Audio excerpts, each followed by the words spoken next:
기독교 영화로 알려진 이 파이어 프루프라는 영화가 있습니다. 10년도 더 지난 영화이긴 한데요.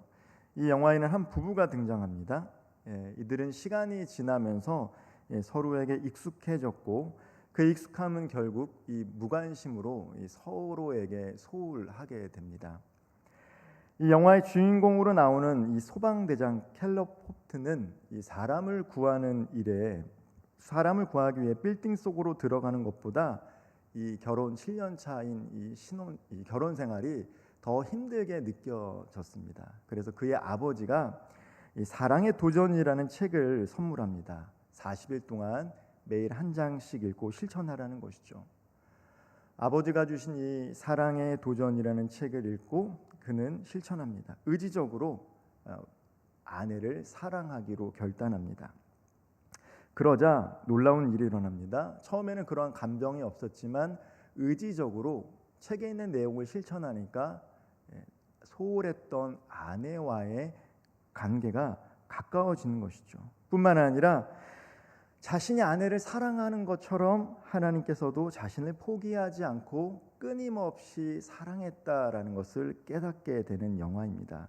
무신론적인 신앙인으로 살았던 이 남자 주인공이 마침내 하나님의 크신 사랑을 깨닫게 되는 이 기독교 영화이기도 합니다. 이처럼 우리의 신앙생활도 비슷하지 않을까 싶습니다. 처음 주님을 만났을 때 느꼈던 그 뜨거운 사랑과 열정은 시간이 지나면 익숙함에 속아서 무덤덤해질 때가 있다라는 것이죠.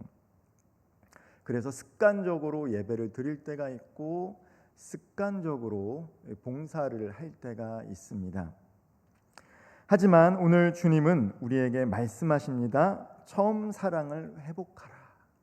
처음 사랑을 회복하라고 말씀해주고 있습니다.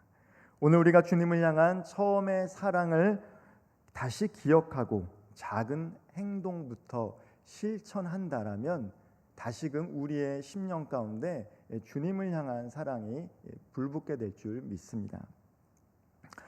이 에베소 교회는요, 사도 바울이 세웠던 교회이고요, 또 젊은 목회자인 디모데가 사역했던 교회입니다. 그리고 예수님의 사랑하는 제자 사도 요한이 말년에 여생을 보냈던 교회이기도 합니다.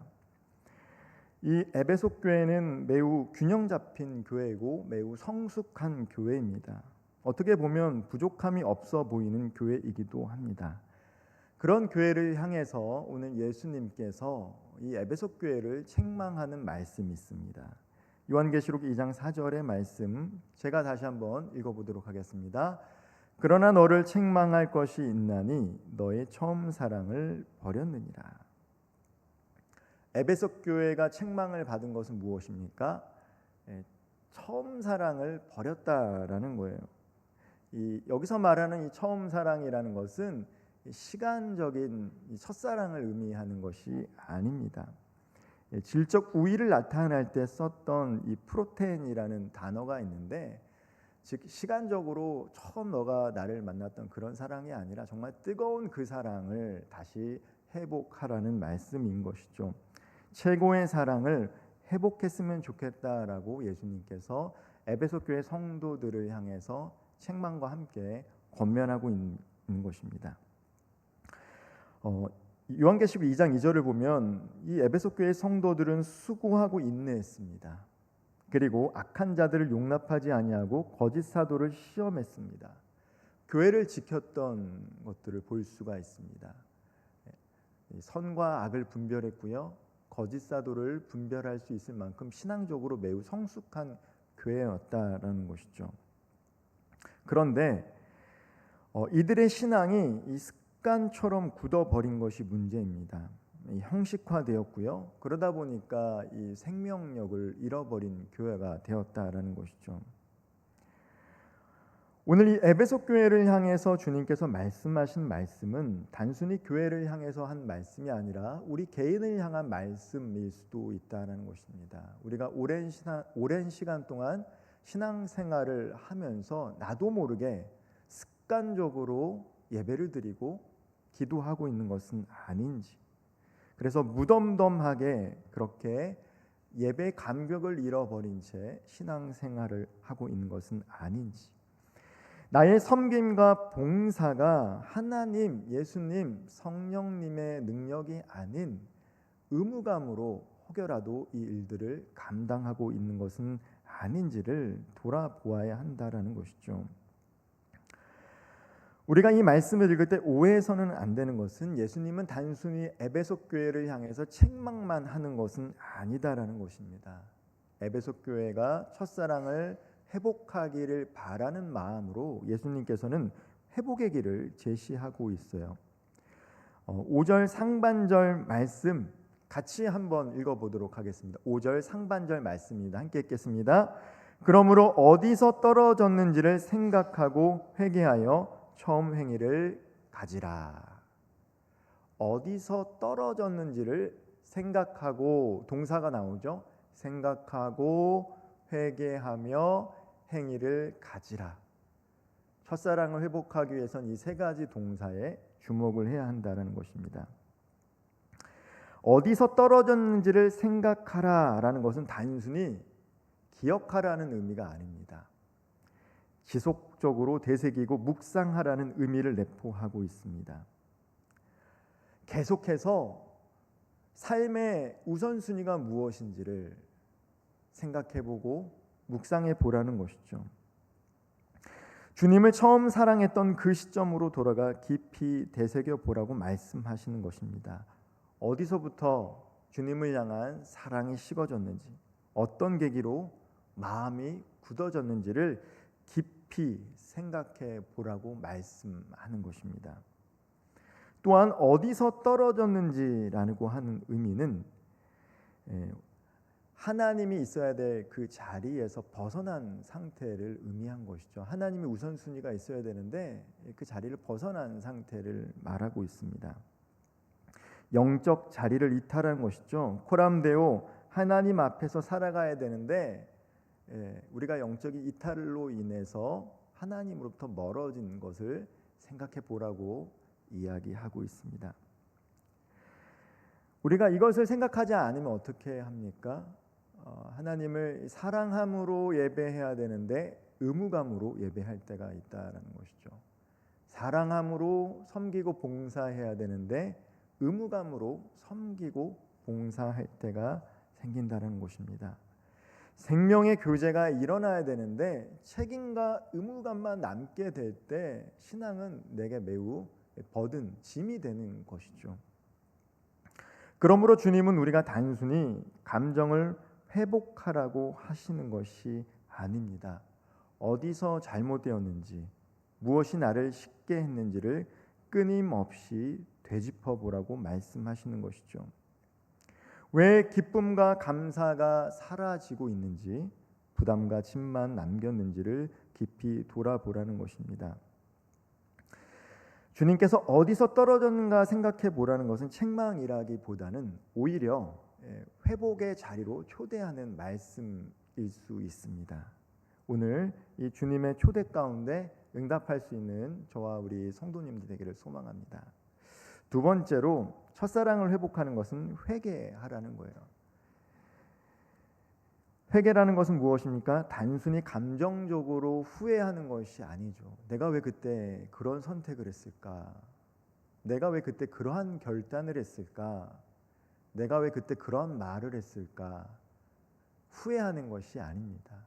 회개라는 것은 후회를 동반하겠지만 내 삶의 라이프 스타일이 정반대로 향하는 것이죠. 이전과는 다른 삶의 방향 전환이 회개입니다.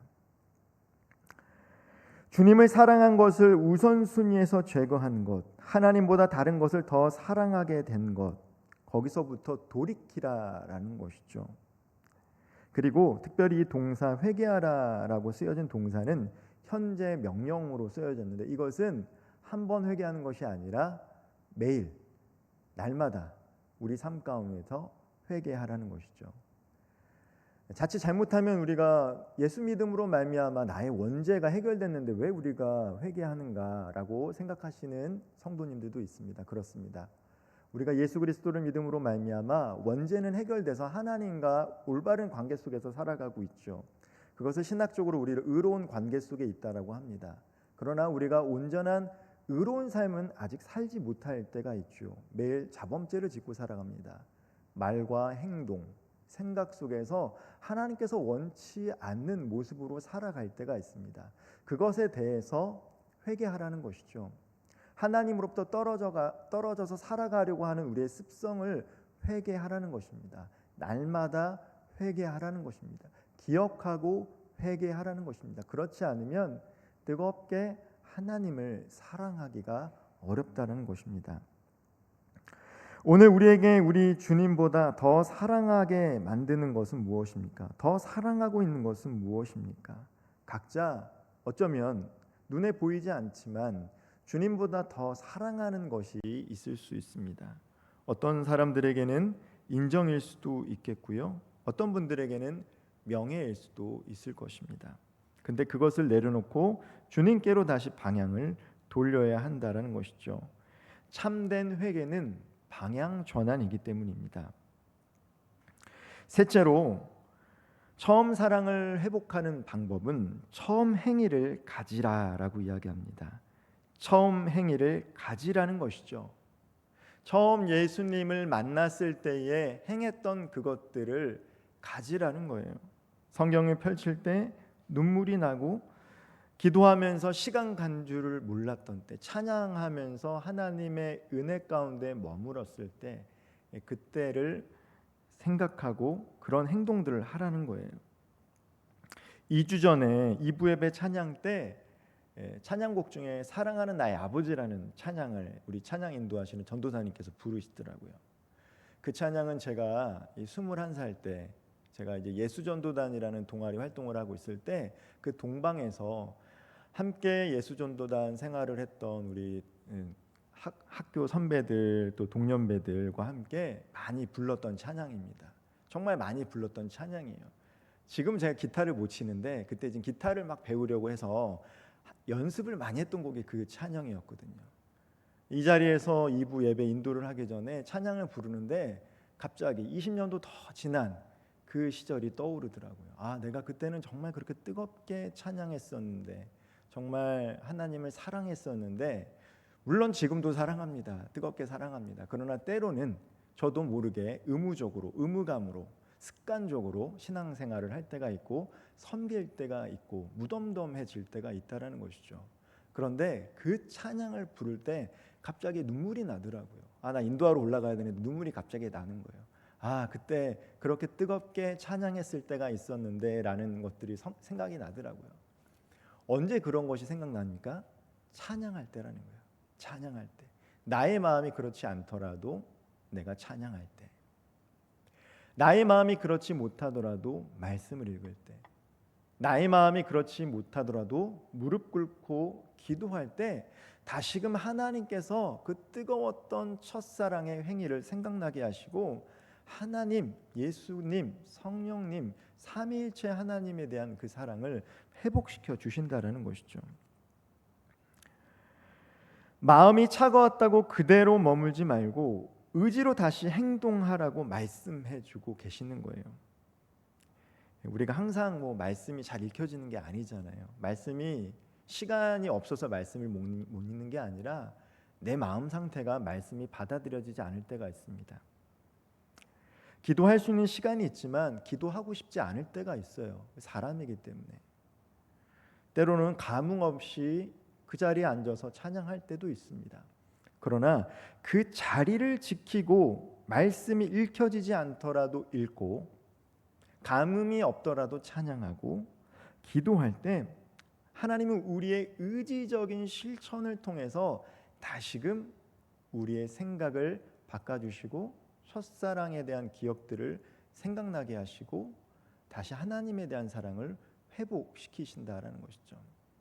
앞서 제가 서두에 말씀드렸던 그 영화에 나왔던 주인공처럼 아버지의 권면에 따라 40일 동안 책을 읽으며 의지적으로 자기 사랑하는 아내에게 실천했을 때 소원했던 그 관계가 회복된 것처럼 우리 또한 의지적으로 말씀을 읽고 기도하고 찬양을 할 때 우리가 잃어버렸던 그 첫사랑을 회복할 수 있게 된다는 것입니다. 그리고 주님은 이어서 이렇게 말씀하십니다. 5절 하반절 말씀 같이 한번 읽어보도록 하겠습니다. 만일 그러하지 아니하고 회개하지 아니하면 내가 내게 가서 내 촛대를 그 자리에 옮기리라. 어떻게 보면 무서운 말씀이죠. 첫사랑을 회복하지 아니하면 촛대를 옮기겠다라고 이야기하는 거예요. 여기서 촛대는 요한계시록 1장 20절에 나와 있는 교회를 상징합니다. 옮기겠다라는 것이죠. 사랑이 없는 교회는 그 본질을 잃어버렸기 때문인 것입니다. 주님은 그런 교회를 그냥 두지 않겠다라고 얘기합니다. 촛대를 옮기신다는 말은 그 교회로서의 사명을 거두시고 그 자리를 다른 이들에게 맡기신다라는 거예요. 그 교회의 본래의 사명이 있을 터인데 예수님에 대한 사랑을 잃어버리면 그 사명을 거두어서 다른 곳으로 넘기겠다라고 말씀해주고 있어요. 이것은 두려운 경고이지만 동시에 은혜로운 기회이기도 합니다. 왜냐하면 지금 당장 촛대를 옮기신 것은 아니기 때문이에요. 우리의 사명을 거두신 것이 아니기 때문입니다.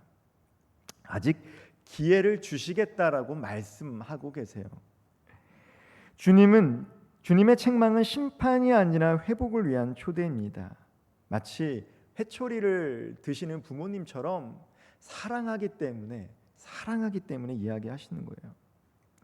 그리고 마지막 7절 하반절에서 이렇게 말씀하십니다. 이기는 그에게는 내가 하나님의 낙원에 있는 생명나무의 열매를 주어 먹게 하리라. 이기는 자가 누구이겠습니까? 처음 사랑을 회복한 사람이 이기는 사람이죠. 처음 사랑을 회복한 이기는 자에게 주시는 약속이 뭐냐면 생명나무의 열매를 주어 먹게 하겠다라고 말씀하고 계세요.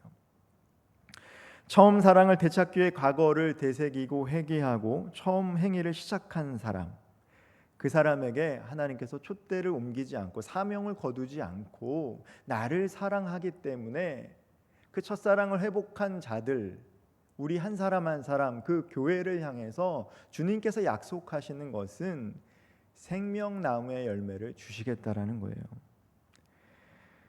창세기 2장에 아담과 하와가 거하던 에덴 동산에 생명나무가 있었죠. 생명나무는 영생을 상징하고요. 나아가 하나님과 친밀한 이 교제를 의미합니다.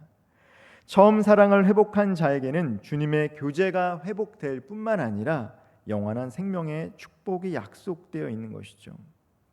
다시 말해 사랑은 단순한 감정이 아니라 생명과 연결되어 있는 것입니다. 우리가 하나님을 사랑해야지 하나님께서 우리에게 주신 생명을 풍성하게 누리며 살아갈 수 있다라는 것을 주님께서 약속해주고 말씀해주고 있는 거예요. 예수님께서도 말씀하셨잖아요. 살아있으나 죽은 자들이라는 표현을 쓰셨습니다. 눈 뜨고 살아있다라고 해서 살아있는 것이 아니라는 것이죠. 예수 그리스도를 믿고 그 사랑이 있는 자들만이 진정으로 생명력 있는 자들임을 주님께서 말씀하시고 예수님에 대한 첫사랑을 회복한 자들은 그러한 생명력 있는 삶을 살아갈 것이다라고 약속해 주고 계신 거예요. 우리는 종종 신앙생활이라는 이름으로 습관과 의무를 행하며 살 때가 있습니다. 그것은 저도 예외가 아닙니다. 습관적으로 말씀을 읽을 때가 있고 때로는 설교해야 하기 때문에 성경책을 읽을 때도 있어요. 바쁘다는 핑계로. 그러다 보면 어떻습니까? 설렘과 감격은 희미해져요. 마치 결혼 생활 초기에 가졌던 그 설레임을 잃어버리고 마는 것과 마찬가지죠. 주님과의 관계도 익숙함에 속아 감격을 잃어버릴 때가 있습니다. 그러나 오늘 주님은 우리에게 말씀하십니다. 처음 사랑을 회복하라. 회개하고 처음처럼 다시 시작하라고 말씀하고 계세요. 이 명령은 단호하지만 우리에게 다시금 기회를 주시는 하나님의 은혜의 초청의 메시지이기도 합니다. 말씀을 좀 마무리하겠습니다. 사실 오늘 금요 기도에 오신 분들은 그 누구보다도 주님을 사랑하시는 분들입니다. 그러나 지금은 이렇게 뜨겁게 찬양하고 하나님을 사랑하지만 때때로 우리가 은혜의 자리에 머물러야 되는데 그렇지 못할 때가 생길 수도 있다라는 것이죠. 그리고 그것은 저 또한 목사인 저 또한 예외일 수는 없습니다. 그렇기 때문에 우리는 늘 기억해야 됩니다. 하나님과의 관계가 멀어지지 않도록 어디서부터 혹시 떨어진 것은 아닌지 기억해야 돼요. 그리고 회개해야 합니다. 그리고 다시 말씀과 기도와 찬양의 자리로 나아가야 돼요. 그것이 때로는 무덤덤해질지라도 무덤덤해진 그 상태로 나아갈 때에 비로소 우리의 심령 가운데 하나님께서 불씨를 주실 수 있기 때문입니다. 사랑하는 성도 여러분, 말씀을 펴시고 무릎을 꿇고 다시 찬양하며 결단하며 나아가는 저와 우리 모든 성도님들 되기를 소망합니다. 우리에게 그러한 마음이 있을 때 하나님께서는 작은 불씨를 통해서 하나님을 사랑하는 그 마음이 꺼지지 않도록 인도해 주실 것입니다. 그리고 하나님은 우리의 심령과 우리의 삶 가운데 새로운 문과 기회를 주실 줄 믿습니다. 하나님을 사랑하는 자들에게 하나님은 새 길을 허락하시고 새로운 은혜를 부어 주실 줄 믿습니다. 지금 어떠한 환경 가운데 있든지 우리의 마음이 어떠하든지 그 상황을 뛰어넘어 주님을 사랑함으로 하나님과 늘 동행하심으로 하나님께서 주시는 은혜가 우리 삶 가운데 차고 넘칠 수 있는 저와 우리 모든 성도님들 되기를 주님의 이름으로 축원합니다. 기도하겠습니다.